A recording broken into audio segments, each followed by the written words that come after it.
Android Tamil சேனல்ல இன்னைக்கு video என்ன பார்க்க போறோம் அப்படின்னு பாத்தீங்கன்னா Facebook சம்பந்தமான ஒரு ரெண்டு டிப்ஸ் தான் இந்த வீடியோல வந்து நான் உங்களுக்கு சொல்ல போறேன்.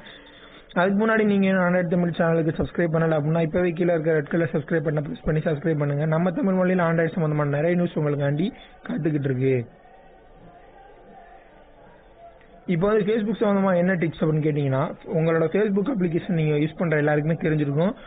உங்களோட டேட்டா வந்து 3G ஆர் 4G இருந்துச்சு அப்படின்னா உங்களோட வீடியோஸ் எல்லாமே பேக்ரவுண்ட்ல வந்து ரன் ஆகிக்கிட்டே இருக்கும்.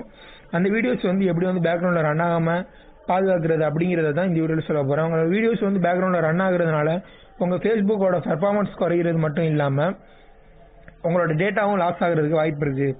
இப்போ நீங்க வந்து உங்க Facebook அப்ளிகேஷன் ஓபன் பண்ணி இப்போ பாத்தீங்கன்னா, இப்போ நான் எதுவுமே பண்ணல, இந்த வீடியோ வந்து ஆட்டோமேட்டிக்கா ரன் ஆகிட்டே இருக்கு. இந்த வீடியோ வந்து நான் வந்து எப்படி ஸ்டாப் பண்றது அப்படின்னு கேட்டீங்கன்னா, இந்த 3 கோடு மாதிரி இருக்கு, இந்த இடத்துல டச் பண்ணிட்டு இப்போ நீங்க கீழே டவுன் பொசிஷன் வந்துருங்க. அதுல பாத்தீங்கன்னா ஆப் செட்டிங்ஸ் அப்படிங்கிற ஒரு இது இருக்கும். அதை கிளிக் பண்ணிட்டு ஆட்டோ பிளே அப்படிங்கிறது இருக்கும். இதை வந்து கிளிக் பண்ணீங்க அப்படின்னா இப்படி வந்து இந்த இடத்துல வந்து ஒரு டிக் ஆயிருக்கும். இந்த Facebook அப்ளிகேஷன் நீங்க டவுன்லோட் பண்ணும்போது இந்த இடத்துல வந்து டிக் ஆகி தான் இருக்கும். இதை வந்து நீங்க வந்து எனக்கு வந்து தேவையில்லை அப்படின்னு சொல்லிட்டு நெவர் ஆட்டோ பிளே வீடியோஸ் அப்படின்னு சொல்லிட்டு கிளிக் கொடுத்துருங்க. கொடுத்துட்டு இப்போ நீங்க அது கொடுத்தா மட்டும் போதும். கொடுத்துட்டு நீங்க இப்போ வந்துட்டீங்க பாத்தீங்கன்னா இந்த வீடியோஸ் வந்து ரன் ஆனது வந்து ஆட்டோமேட்டிக்கா வந்து ஸ்டாப் ஆயிருக்கு. எந்த வீடியோமே வந்து ரன் ஆகாது.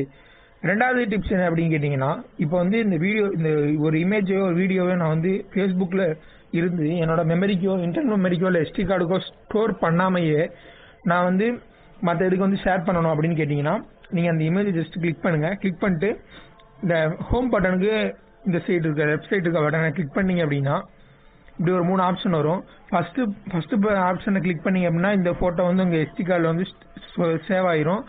இந்த ரெண்டாவது பட்டன் நீங்க வந்து கிளிக் பண்ணீங்க அப்படின்னா இதை வந்து நீங்க வந்து எதுக்கு வேணாலும் இதுல இருந்து எதுக்கு வேணாலும் நீங்க வந்து எதுலையும் ஸ்டோர் பண்ணாமலே நீங்க வந்து உங்க ஃப்ரெண்ட்ஸுக்கு வந்து ஷேர் பண்ணிக்கலாம். இந்த வீடியோ உங்களுக்கு பிடிச்சிருச்சு அப்படின்னா இந்த வீடியோக்கு ஒரு லைக் கொடுங்க. இந்த வீடியோ உங்களுக்கு பிடிக்கல அப்படின்னா டிஸ்லைக் பண்ணுங்க. மேலும் ஆண்ட்ராய்ட் சம்பந்தமான வேற எதுவும் வீடியோஸ் வேணும் அப்படின்னாலும் எனக்கு வந்து கீழே கமெண்ட்ல கேளுங்க. நான் வந்து அடுத்த வீடியோ வந்து அந்த வீடியோ தர்றதுக்கு முயற்சி பண்றேன். இந்த வீடியோ உங்களுக்கு பிடிச்சிருச்சு அப்படின்னா இந்த வீடியோக்கு ஒரு லைக் கொடுங்க. இந்த வீடியோ மறக்காம உங்க ஃப்ரெண்ட்ஸ் கூட ஷேர் பண்ணுங்க. மேலும் இது மாதிரி ஆண்ட்ராய்ட் சம்பந்தமான சில டிப்ஸ் அண்ட் ட்ரிக்ஸ் தெரிஞ்சுக்கிறதுக்கு ஆண்ட்ராய்ட் தமிழ் சேனலுக்கு கீழே உள்ள ரெட் கலர் சப்ஸ்கிரைப் பட்டனை பிரஸ் பண்ணி சப்ஸ்கிரைப் பண்ணுங்க. நான் எப்பப்பெல்லாம் வீடியோ அப்லோட் பண்றேனோ அதெல்லாம் உங்களுக்கு வந்து நீங்க உடனே உங்க நோட்டிபிகேஷன்ல காட்டணும் அப்படின்னா பக்கத்துல உள்ள பெல் சிம்ல வந்து கிளிக் பண்ணுங்க.